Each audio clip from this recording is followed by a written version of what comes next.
Hello guys, my name is Philip, and today I want to talk about the domino effect regarding the NoFap community. Now, I personally am talking very openly about NoFap to people, but I am doing it in a sort of way that's not really like extreme, if you can say it like that. I just sort of ease it onto them. I say, porn is polluting your brain. It's distracting you from, reaching your potential, and it's emasculating you. It could give you erectile dysfunction. It makes you a worse lover, and once you quit pornography, it's much easier to enjoy everyday pleasures because pornography is an addiction, just like any other substance or behavioral addiction, and it does screw with your neurochemistry. That's basically, usually that's about what I say to people who are not on board with NoFap, and who I don't want to go straight on and just say stop masturbating. It's terrible, right? Even though that's kind of what I want to say, but my strategy is just to ease it onto people and just make them sort of realize that pornography is kind of fucked up, because everyone has this slight idea already. You can talk to people about pornography in that way and they'll agree with you. It's weird because they're all watching pornography, right? But once you start talking about pornography in a way that's not, the boys talking, which porn actors do you think is the hottest, that kind of talk. Once you start talking about pornography in a way that's more sort of analytic, then it's easier to get people on board with your idea, because they already sort of inherently has this idea that pornography is kind of fucked up. So that's what I like to do, alright? And I encourage other people to do this as well. I encourage every Fapsnut to not be in the closet as Fapsnuts. And here's why. If you can make an impact on, let's take me for example. I've inspired 4 people to go on NoFap in real life. I have tried to inspire many more people, but and this is something that you have to get used to as well. A lot of people just don't listen, alright? And don't let that discourage you, alright? Don't let it discourage you. But I have in real life inspired 4 people to go on NoFap. Imagine if those 4 people, this is a bit wishful thinking though, but imagine if those 4 people all inspired 4 people each. And then again, and this might be even more wishful thinking here, but let's say it actually happens, which it might actually happen. Those 16 people inspire 4 people each. It spreads out exponentially, and this is exactly why I don't want Fapsnuts to stay in the closet. I think that NoFap is too good of a secret to keep. Much too good of a secret to keep. And I often like to ramble on about psychedelic drugs and all of the other things that has helped me a lot, but I sort of, when I'm talking about NoFap to people who are sort of normal, right? Normal, whatever that means, but you know what I mean, like square people, about NoFap, I try to not talk too much about that, and I encourage you to also sort of, I know there's a lot of Fapsnuts that are really religious and all that, but just don't bring too much of your personal beliefs in it. Be sort of analytic and just talk about all the things that pornography actually does and it's actually shown to do. And I also encourage you to read Your Brain on Porn. The book is about this thick. I think it's about 100 pages. It takes a week to read. Maximum if you're a slow reader. If you're a slow reader, it takes 1 week. And if you don't even want to do that, you can watch Gary Wilson's TED Talk about pornography. There's plenty of information in that TED Talk. That's actually enough.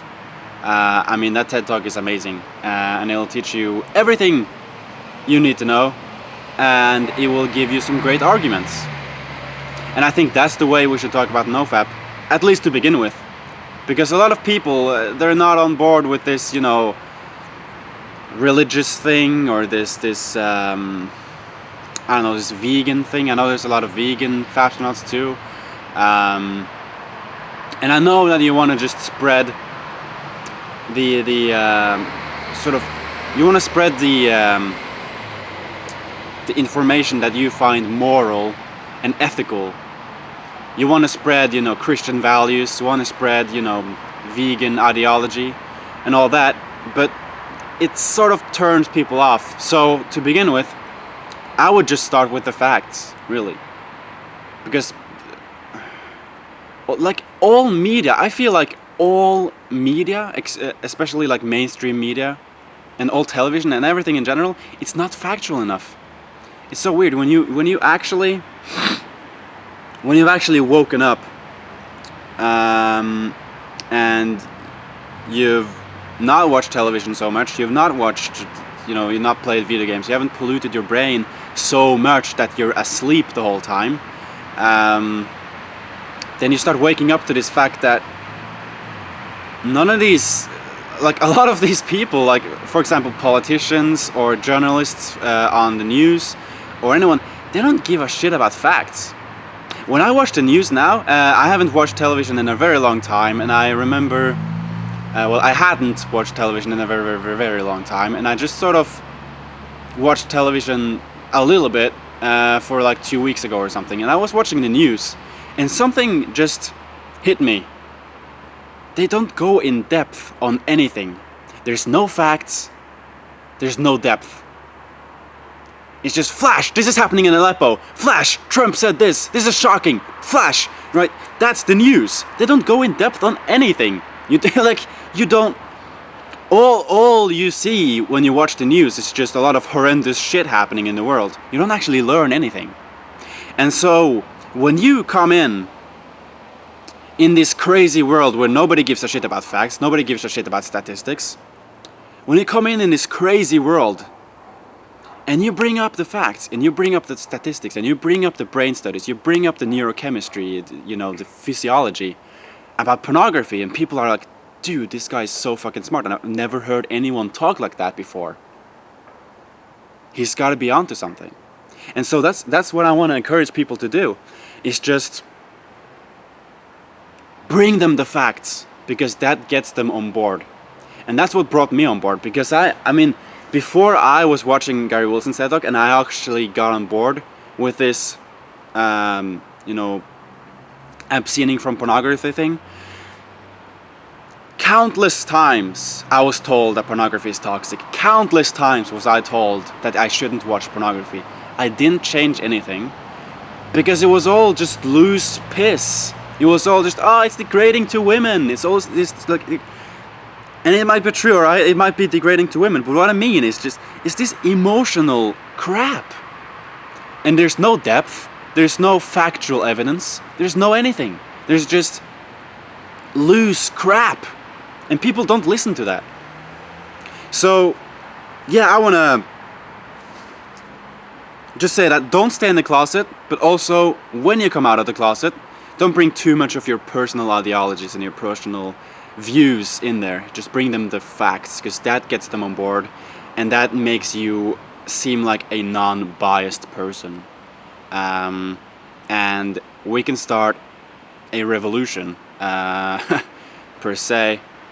We can start a development here that could be quite significant in the long run, if people just get out of the closet and they inspire people to get on board with this in the right way, in the way that's actually inspiring.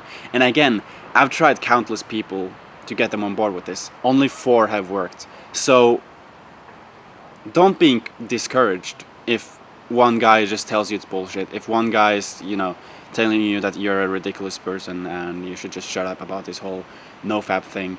Don't let that discourage you, because you're on the right track. I mean, all the evidence shows it. All the science shows it. You're on the right track. All you have to do is just get these people on right track, or at least try. And so also, there's a rule that I just heard yesterday that I think will be a good way to wrap this video up. for every success, you have to, goddamn, how is the wording in English? For every success, you have to expect at least 12 failures. 12 failures for each success. And that, you know, that goes to everything. 12 relapses before you get on the right track, at least. 12 people you try to inspire to go on NoFap before you get one on board. 12 women that you're trying to date before you actually get a date. Everything, just expect 12 failures. Because that's just the hard reality. So, yeah. Thank you guys for watching, and goodbye.